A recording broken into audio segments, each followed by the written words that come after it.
एक आदमी ने बस एक पारदर्शी चश्मा पहना था। उसे एक अमीर लड़के के सिर पर हजारों लाल धागे दिखाई देने लगे। ये देखकर वह इतना डर गया कि उसने तुरंत चश्मा उतार दिया। चश्मा उतरते ही सारे लाल धागे गायब हो गए। इस रहस्यमयी चश्मे का सच जानने के लिए वह उसे अपने घर ले आया। वहाँ उसने अपने जीजा के सिर पर भी कई लाल धागे देखे, लेकिन उनमें से सिर्फ एक धागा उसकी बहन से जुड़ा हुआ था। यह देखकर अवई को कुछ गड़बड़ लगी। अपने शक की पुष्टि करने के लिए वह जीजा को टहलने के बहाने नीचे ले गया, लेकिन जैसे ही दोनों लिफ्ट में पहुंचे, अवई ने देखा कि जीजा के सिर से निकला एक लाल धागा सीधा ऊपर की तरफ जा रहा था। चौथी मंजिल पर पहुंचकर दोनों सीढ़ियों से ऊपर चले गए। कुछ देर बाद जब वे वापस लिफ्ट में आए तो जीजा ने आदत से चौथी मंजिल का बटन दबा दिया। फिर तुरंत ऐसे दिखाया जैसे गलती से दब गया हो और उसे कैंसिल कर दिया। अवई ने कुछ नहीं कहा। उसने चुपचाप अपने शरीर से जीजा की नजर छिपाई और खुद चौथी मंजिल का बटन दबा दिया। जैसे ही लिफ्ट चौथी मंजिल पर पहुंची, जीजा के सिर से निकला लाल धागा तेजी से बाहर की तरफ बढ़ गया। लिफ्ट का दरवाजा खुलते ही वह धागा सीधे गलियारे की ओर चला गया। अवई उस धागे का पीछा करने के लिए बाहर निकलने ही वाला था, लेकिन तभी जीजा ने उसे रोक लिया और कहा कि अब भी उनकी मंजिल नहीं आई है। अब अवई समझ गया कि उसे बिना किसी को बताए चुपचाप जांच करनी होगी। लेकिन अगले ही दिन जब वह अपनी बहन के साथ घर लौटा तो दरवाजे पर एक खाली कुरियर का डिब्बा पड़ा था। उस पर लिखा पता देखकर वह हैरान रह गया, क्योंकि उस पर साफ साफ कमरा नंबर 401 लिखा था। अवई के मन में अब शक और बढ़ गया। उसने अपनी बहन से कहा कि वह ये कुरियर कमरा 401 में पहुंचा दे। जब वह चौथी मंजिल पर पहुंचा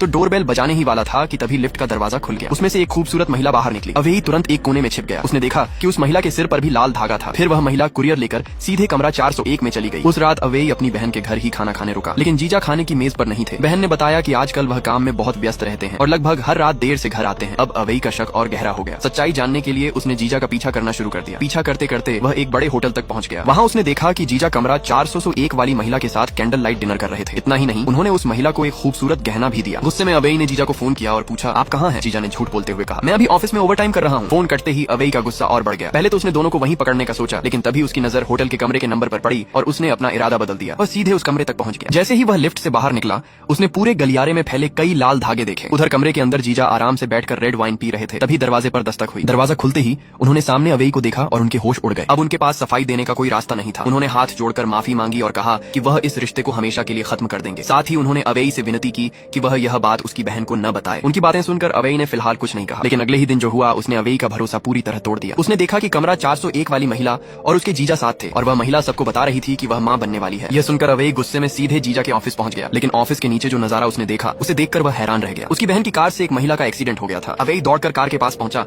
और शीशे पर जोर जोर से हाथ मारने लगा। बहन ने तुरंत दरवाजा खोला। अवई ने घबराकर पूछा, ये सब कैसे हुआ? लेकिन बहन उल्टा उसी से पूछने लगी कि वह वहाँ क्या कर रहा है। तभी जीजा भी खबर मिलते ही वहाँ पहुंच गए। हैरानी की बात यह थी कि उन्होंने अपनी पत्नी की तरफ एक बार भी नहीं देखा। वह सीधे घायल महिला के पास दौड़े और सबके सामने उसे संभालने लगे। यह देखकर अवई का गुस्सा फूट पड़ा। वह जीजा को मारने के लिए आगे बढ़ा, लेकिन उसकी बहन ने उसे रोक लिया। फिर आंखों में आंसू लेकर उसने पूरी सच्चाई बता दी। असल में कहानी वैसी नहीं थी जैसी अवई सोच रहा था। सच ये था कि जीजा पहले से उसी महिला से प्यार करते थे और उनकी बहन बाद में उनकी जिंदगी में आई थी। यानी जिस रिश्ते को खत्म करने की बात जीजा ने की थी, वह उस दूसरी महिला से नहीं बल्कि अपनी पत्नी यानी अवई की बहन से अलग होने की बात कर रहे थे। ये सच सुनते ही अवई वहीं का वहीं खड़ा रह गया और यहीं पर यह कहानी खत्म हो जाती है।